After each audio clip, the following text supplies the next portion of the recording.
At my mom's birthday, my dad raised his glass and said she has two sons. One has become somebody, while the other is just there. Everyone laughed. I paid the bill, left early, then made a call that I'm 29 years old, and I've spent most of my life being the invisible one in a family that never made much room for me.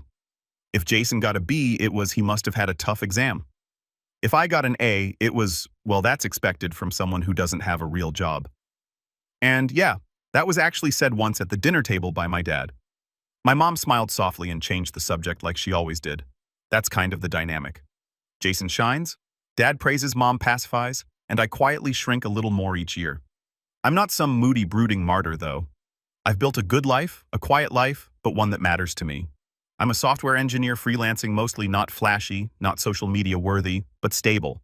I live in a cozy one-bedroom apartment I actually own, drive a decent car I paid off early, and have a handful of friends who actually listen when I talk. And maybe because I never really got that at home, I value it more than anything else. I'm not flashy like Jason. He's a real estate agent with flashy suits, an Instagram full of gym selfies and leased BMWs, and a girlfriend who makes influencer reels of them kissing in matching outfits. My dad loves it. That's what success looks like, he said once while scrolling through one of Jason's reels, not even noticing I was in the room. But I'm not here to vent about every moment of my childhood that chipped away at my self-worth. I'm here to tell you what happened at my mom's 60th birthday dinner, the one that changed everything. It started like any other obligatory family gathering. A fancy restaurant, I didn't pick a group text I was added to last minute, and an unspoken assumption that I'd show up, smile, and stay quiet. I got there on time, gift in hand, a framed photo of me and mom from when I was 5, taken on one of the rare days she took me out alone. I had it restored and put in a simple but elegant walnut frame. It wasn't expensive, but it meant something. She smiled when she unwrapped it, maybe even got a little misty-eyed. But then Jason handed her a box, designer jewelry, of course, and suddenly the photo was quietly set aside like a receipt. Dinner went as expected. Jason held court with stories about his latest property deal, about networking with high-value clients, and Dad hung on to every word like it was gospel. I nodded along politely, chewing my overpriced steak in silence. I tried to talk to Mom at one point, ask her about the painting classes she mentioned she wanted to try, but before she could answer, Dad interrupted with, "Eric, don't you want to ask your brother how he closed on that Beverly Hills townhouse? You could learn a thing or two." I laughed quietly. I've learned to do that, to swallow the sting, turn it into a sound that won't make things worse. I made a joke about needing to finish my peas first, and everyone chuckled, even if it was at me. Jason winked, like he was in on something I wasn't. I don't think he even meant to be cruel. He never has to try. It just comes naturally. But then came the moment, the one that didn't sting, the one that punched.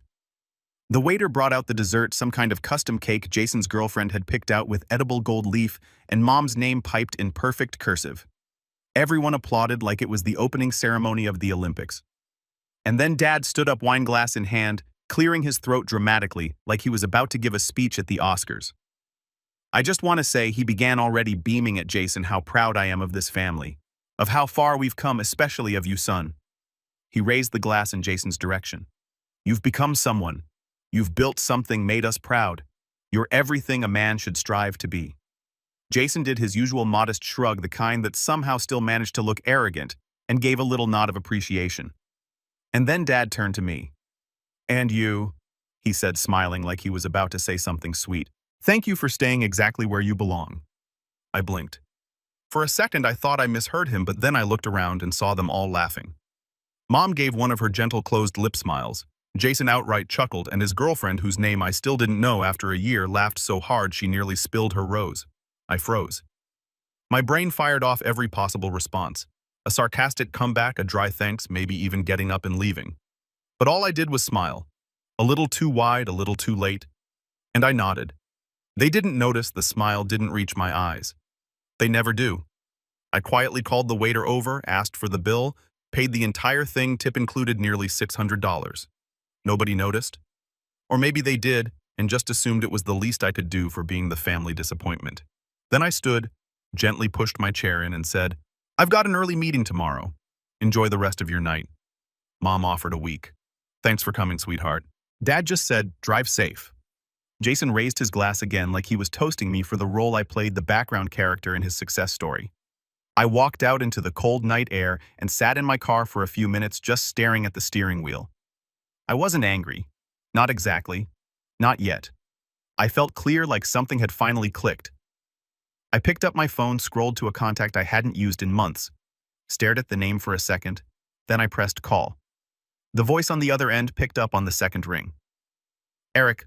Wow, it's been a while. Yeah, I said, voice steady. I think it's time we talked about that offer. And just like that, everything changed. But they wouldn't find out until it was too late.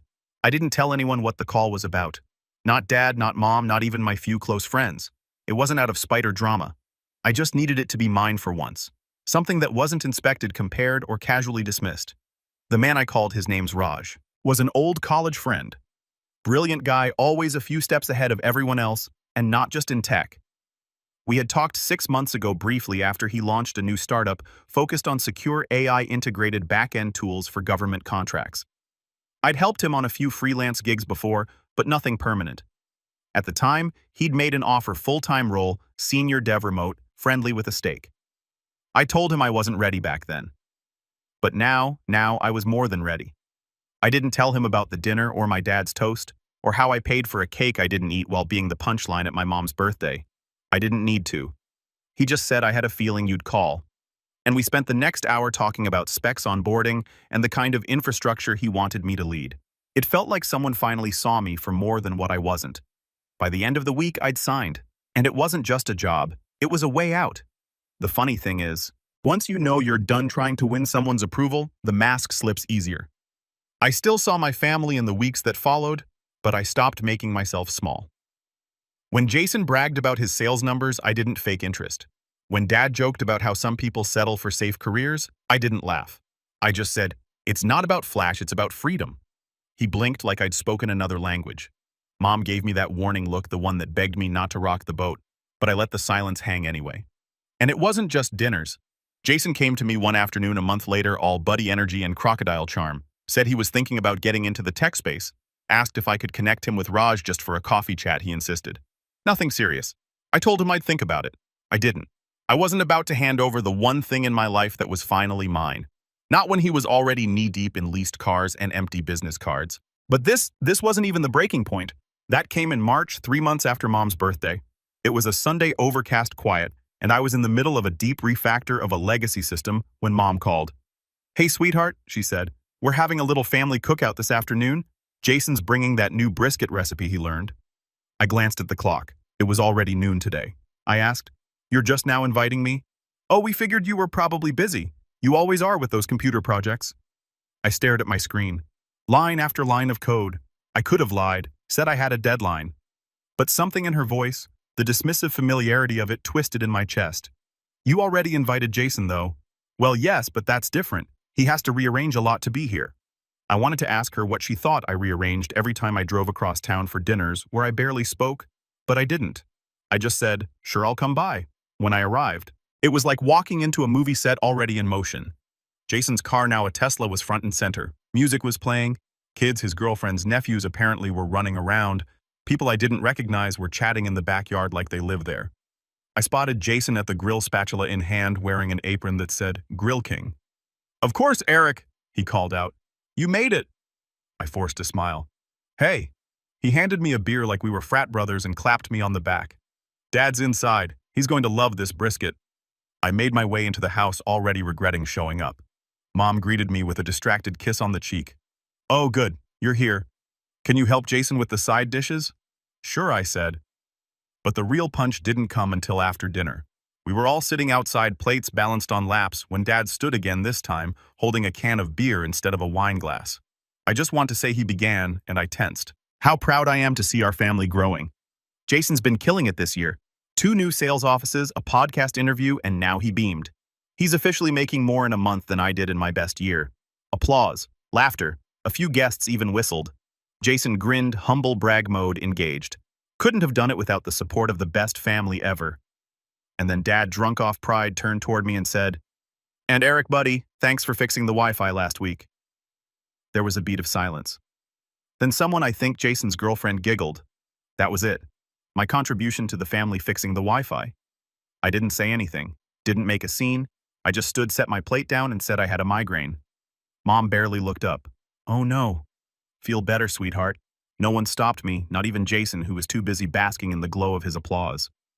I got in my car, drove halfway home, then pulled over at a park and sat on a bench staring at the lake. I wanted to cry. Not because I was hurt, not exactly, but because I was finally done pretending it didn't hurt.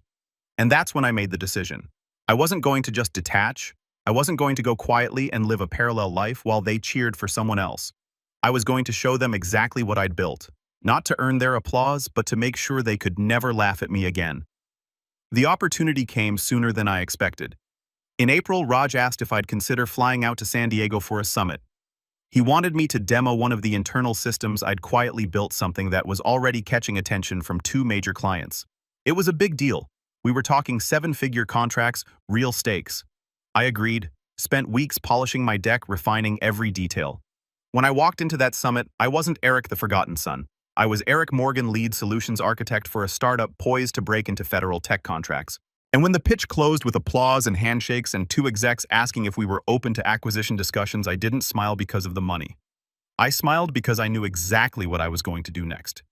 You see, Jason had just announced loudly and proudly that he was starting a family newsletter. Some cheesy email chain meant to keep us all in the loop. He'd even roped mom and dad into it, promising updates, photos, and little spotlights on family milestones. I waited until the second issue. Jason opened it with his usual flair, Jason's Journal Edition 2, followed by a list of his Q2 sales numbers, a picture of his new car, and a paragraph about the grind never stopping. He ended it by asking if anyone else had big news to share. So I replied. All I said was, "Hey, figured I'd drop a quick update too. Just closed a multi-million-dollar deal for our platform and got bumped to equity partner. We're likely expanding to 3 more countries by fall. Hope you're all well." I didn't attach photos, didn't drop links, just a quiet line in the middle of the noise. Jason didn't reply. Mom responded with a thumbs-up emoji. Dad said nothing, but something shifted after that. The next dinner, Jason wasn't quite as loud. Dad wasn't quite as smug. And Mom, she actually asked me what equity partner meant. And then came the moment that sealed everything. You'd think the big win, the deal, the promotion, the quiet flex in Jason's inbox would have felt like the turning point, and for a brief moment it did. I walked a little taller. My voice didn't crack when I spoke at family dinners. I stopped trying to be invisible. I even noticed Dad pausing once just for a second before making another snide remark about real jobs. He still said it, but that pause, it meant something like he wasn't as sure anymore. Like I was no longer the punchline. But that illusion shattered barely a month later. It started innocently enough. Raj called to say we'd been invited to present our platform at a private tech demo for a government innovation board. It wasn't just a conference or a deal. This was the kind of thing that could put our company on the map. Quiet rooms, big checks policy, influence, the kind of thing that changes not just a company, but lives. Naturally, I told Mom we were on the phone. She was telling me about some brunch Jason was throwing. Apparently now with a catered mimosa bar, and I thought for once I'd interrupt her mid-brag. "Hey Mom, I've got something cool too. Raj and I are pitching to the federal board next month. It's invite only. Could change everything." There was a pause. Just 2 seconds. Then she said, "Oh, that's nice, sweetheart. So you'll be traveling again?" That was it. No curiosity, no tell me more, no pride, just shifting back to her own script. I swallowed the lump in my throat. Yeah, big opportunity. Well, I hope you have time to come to Jason's brunch the weekend before. He's renting a rooftop downtown. I wanted to scream, but I didn't. I just nodded and said I'd try. Spoiler, I didn't go. Instead, I focused. I put every waking hour into the presentation, polished it like glass, rehearsed until my voice was. And when the day came, I nailed it. Every question, every technical challenge, every concern, I handled them. Raj texted me an hour later, "You just bought our future." But 2 days later, everything crashed. Literally, a back-end exploit, one of our test systems was breached. It wasn't fatal, but it was embarrassing. Our code wasn't the issue, but the optics were bad. The board delayed their decision. Our team was thrown into emergency audit mode. Raj, for the first time ever, sounded shaken on a call. "We're fine," he kept saying. "We'll fix it, but we've got a brace." For the next 3 weeks, I barely slept. I ran on coffee and code. My personal life vanished. I missed texts, calls, even my rent payment. I didn't care. I was in fight mode. And in the middle of all that, my family decided to host a family appreciation dinner. I swear I'm not making that up. It was Jason's idea. He texted the whole family group chat. "Let's celebrate Mom and Dad for being our rock. Dinner at their place next Sunday. No excuses." I didn't reply. I couldn't. I was kneed in stress trying to salvage my career. But 3 days before the dinner, I got a voicemail from Dad. Calm voice? That fake calm he uses when he's trying not to sound petty. Eric, I know you're busy, but you need to make time for your family. You think we don't see you working? We do. But family comes first, always. Don't make your brother look like the only grateful one. I stared at my phone like it had grown horns.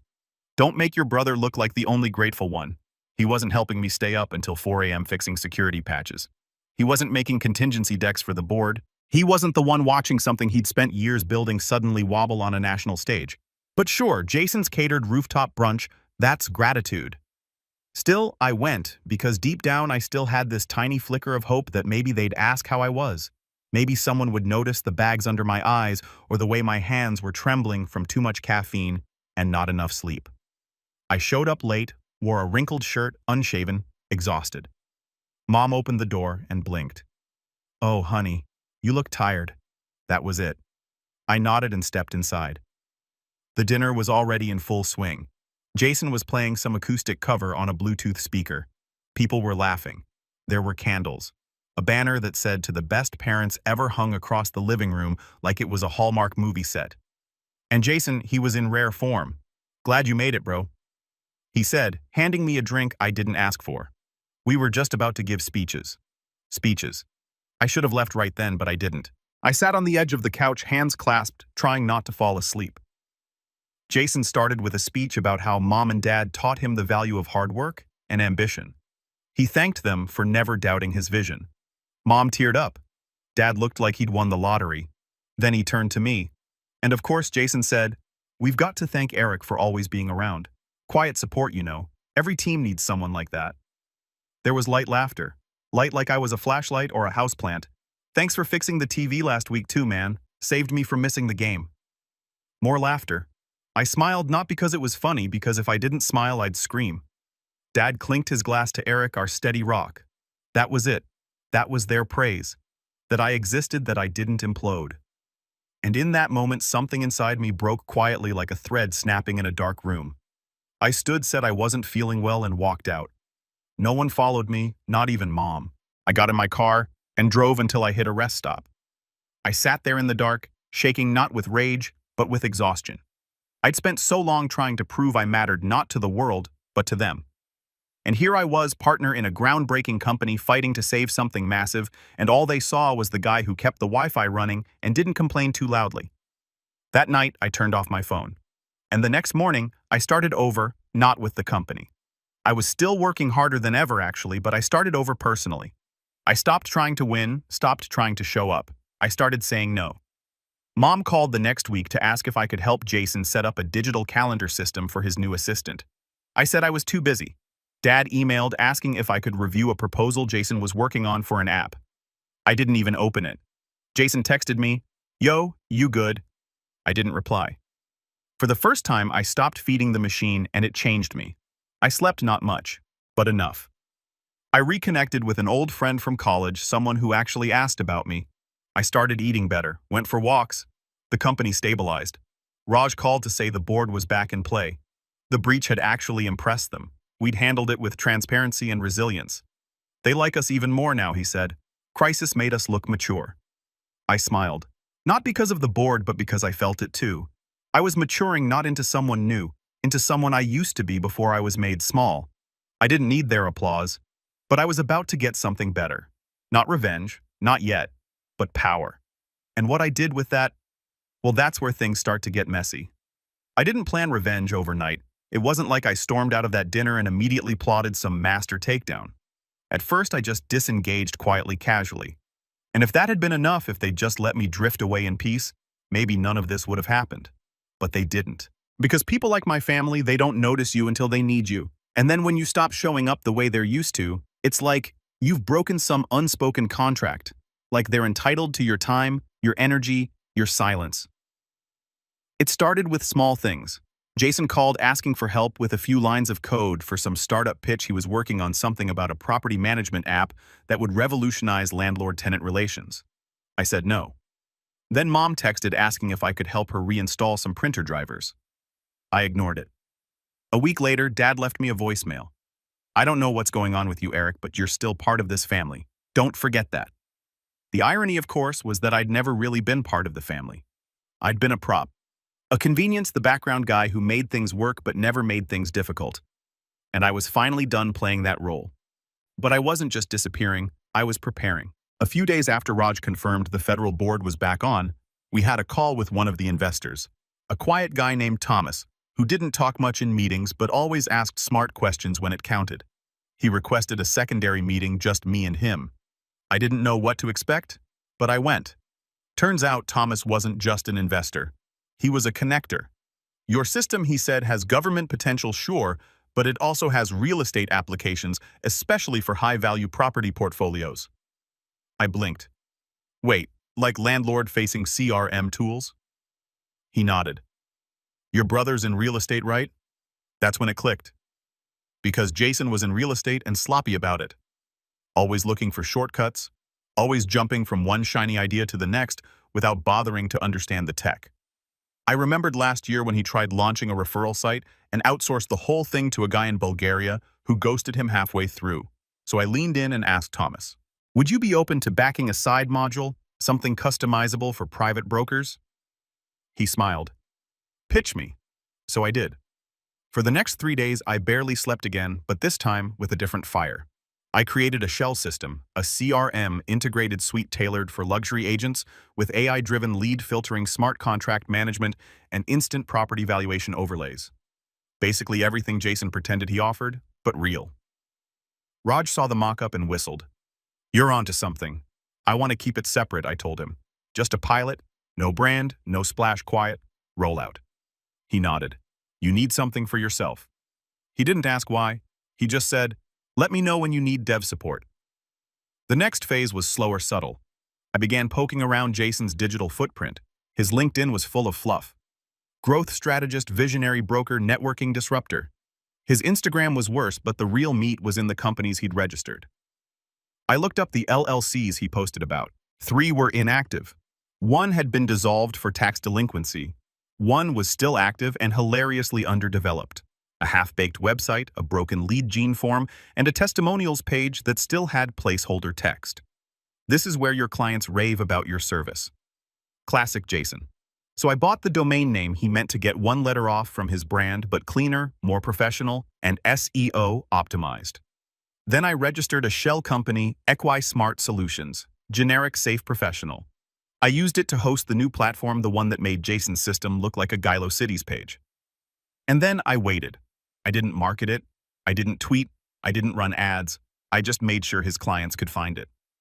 I paid for a few targeted search ads with keywords like Premium CRM for real estate agents, Property Automation Suite, and here's the kicker, his business name.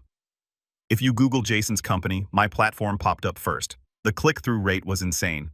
And after the first 2 brokers signed up for free trials, I turned on the paid tiers. Around that time, I started seeing shifts in Jason's posts. The usual swagger was still there, but now it was mixed with vague references to copycats and haters stealing ideas. He posted a story with a screenshot of my platform's homepage blurred, but I recognized the layout with the caption, "Funny how some people can't build their own thing." I smiled because he had no clue it was me, but he would eventually. The next step was personal. I started seeing Mom again, but on my terms, coffee shops, quiet lunches, and during one of those lunches, she let something slip. You know your brother's been struggling lately. I raised an eyebrow. Really? She stirred her tea. Something about clients pulling out. He's very stressed, snapping at everyone. I sipped my drink. That doesn't sound like Jason. She smiled sadly. It does, actually. And then she said something I didn't expect. I wish he were more like you. I didn't know what to say. For years, I'd longed to hear those words or any version of them. But now that I had, they rang hollow. Too late. Too easy. I nodded. Thanks. She reached across the table. I just hope you two can make peace. You're both so talented. If only you worked together. I almost laughed. That'll never happen, but that gave me an idea. Jason had been pitching to a small luxury development group trying to land a major listing deal for a waterfront property in Orange County. He'd been bragging about it in every family text thread for weeks. I knew the group and I knew someone who knew them, so I made a call. Not to sabotage, to compete. I demoed EquiSmart for them not as a broker, but as a solution provider. I showed them analytics Jason couldn't dream of. Automated systems, predictive buyer modeling integration with financial institutions for real-time qualification. They were impressed. Not by flash, by function. They dropped him within a week. He didn't know why. But his meltdown was spectacular. He posted a rant on Instagram about snake behavior and losers who piggyback off real talent. His captions got darker, more bitter. He even made a TikTok about how hard it is to build something when your own family doesn't support you. I watched it all in silence, and then the final piece fell into place. Mom invited me to a dinner, not a holiday, not a birthday, just dinner at their house. She said it would mean a lot if you came. Your dad misses you. I almost said no, but then I realized this was the perfect opportunity to end the show, or rather start it, because what I was about to reveal, it wouldn't just shatter the family dynamic. It would burn the script they'd written for me, the one where I was always the quiet one, the helper, the afterthought. No more. And they had no idea what was coming. It was a warm Sunday evening when I pulled into my parents' driveway, half expecting to feel that old familiar tightness in my chest. But for the first time in years, I didn't. I wasn't there to prove anything. I wasn't there to win affection or beg for recognition. I was there to close a chapter. Their porch light was already on even though the sun hadn't set. The whole house was lit up like a celebration, which wasn't surprising. My mom always went all out when she hosted. Polished silverware, matching napkins, jazz playing softly in the background. But the vibe this time was different, more tense, as if they knew something was off, even if they couldn't quite name it yet. I stepped inside. Jason was already there, sitting at the dining table, tapping away on his phone, jaw tight. I shadowed with stress. Mom gave me a soft smile and opened her arms for a hug. Dad gave me the usual one pat on the back version, like we were co-workers at a retirement party. We sat down. Dinner was already plated. Mom's rosemary chicken, mashed potatoes, green beans, the kind of meal that was supposed to bring people together. But this time I came with an appetite for something else. So Mom began gently folding her hands on the table like she was moderating a therapy session. I wanted us to all be here tonight. Things have been tense. Jason scoffed quietly, didn't look up from his phone. Dad cleared his throat. Yeah, it feels like you two have been at odds for months now. We're not trying to pick sides, but there are no sides, I said calmly. There's just truth, and there's habit. Jason finally looked up. What's that supposed to mean? It means I've spent years playing the role you all gave me, I said, keeping my voice steady. The quiet one, the fixer, the guy who helps behind the scenes while everyone else gets the spotlight. Jason rolled his eyes. Oh God, here we go. The martyr speech. I ignored him. But here's the thing. I'm not angry about it anymore. I understand why it happened. You need someone to play the contrast. You shine brighter when I stay dim. That got under his skin. His nostrils flared. That's crap, and you know it. No, I said, reaching into my bag and pulling out my tablet. But this is not crap. I tapped the screen, waking it up, and slid it across the table. It showed the EquiSmart dashboard, live client metrics, conversion rates, CRM overlays, demo video, thumbnails, and at the bottom in the footer, my name, Eric Morgan, founder. Jason's eyes widened. He didn't speak, but I could see the blood draining from his face. Dad furrowed his brow. What is this? I looked at him. It's the platform your other son has spent the last 6 months quietly building. The one that's replacing your golden boy's outdated system. The one his clients are switching to because it actually works. Jason pushed his chair back abruptly, nearly knocking it over. You're the one behind EquiSmart. Yep. You stole my clients. His voice cracked. Heart rage, part panic. I tilted my head. I didn't steal anyone. They came to me. I just offered them something better. He stood, fists clenched. This is low even for you. I stayed seated. No, Jason. Lo was laughing when Dad made that toast about me staying exactly where I belong. Lo was turning every dinner into a seminar about your sales stats while treating me like tech support. Lo was pretending I wasn't worth listening to unless I was fixing something for you. He looked to Dad for backup, but Dad just stared at the screen, mouth slightly open. I gave you every chance to treat me like an equal. I continued. I came to dinners. I paid the bill. I showed up, but none of it mattered because you weren't looking at me. You were looking through me. Mom was frozen. Her eyes were glassy. Sweetheart, why didn't you say something I did for years, just not loud enough for you to hear? Jason paced at the end of the table, shaking his head. This is war. You really think this is going to make you the favorite? You think sabotaging me makes you better? I don't want to be the favorite, I said. I want to be free. And that was the truth. That's what they didn't get. This wasn't about revenge anymore. It was about release. I came tonight, I said, standing not to gloat, not to destroy anyone, but to draw a line. I looked at my parents. I'm done playing support character in a story I didn't write. I'm building my own world now, and you're welcome in it, but only if you respect me as I am. No more comparisons, no more dismissals, no more last-minute calls to fix your printer because Jason's too busy posting on Instagram. Jason sneered. You're pathetic. I smiled. Then stop losing clients to me. He didn't have a comeback. Mom stood still, wringing her napkin. I didn't know you were hurting so much. I know. I wish I'd seen it sooner. I nodded. I wish you had too. Dad finally broke his silence. So what now? You just walk away from us. I looked at him steady. No, I walked toward something better. And if you want to be a part of it, really be a part of it, then meet me there. But I'm not dragging you anymore. And with that, I picked up my tablet, slid it back into my bag, and walked toward the door. I paused on the threshold. By the way, I added without turning around. Your internet's been acting up because your modem's outdated. You'll need to replace it. And this time, figure it out yourselves. I walked out to the sound of silence. No one followed. No one called my name. And as I got in my car and started the engine, I felt something strange. Lighter than I'd felt in years. In the weeks that followed, the fallout spread quietly. Jason lost 2 more clients. Rumor was one of them found out his testimonials page was fake and told others. He started posting less. His influencer girlfriend unfollowed him and posted a solo reset-era announcement. Ouch. Mom called twice. Left long emotional voicemails. I listened to them both. Didn't call back right away. I wanted space. Not out of cruelty, but because healing needs silence too. Dad emailed me. A real email. It was short. No punctuation. Just, I was wrong. You did good. It wasn't a confession. It wasn't forgiveness. But it was a start. And me, Equismart, expanded. Thomas introduced me to 3 more investors. Raj and I signed a federal pilot in August. We hired 5 engineers. We built something real, something that didn't need to be flashy to be respected. I still think about that toast sometimes, the one where Dad said, "Let's thank your brother for becoming someone and you for staying exactly where you belong." Turns out where I belonged was at the head of my own table.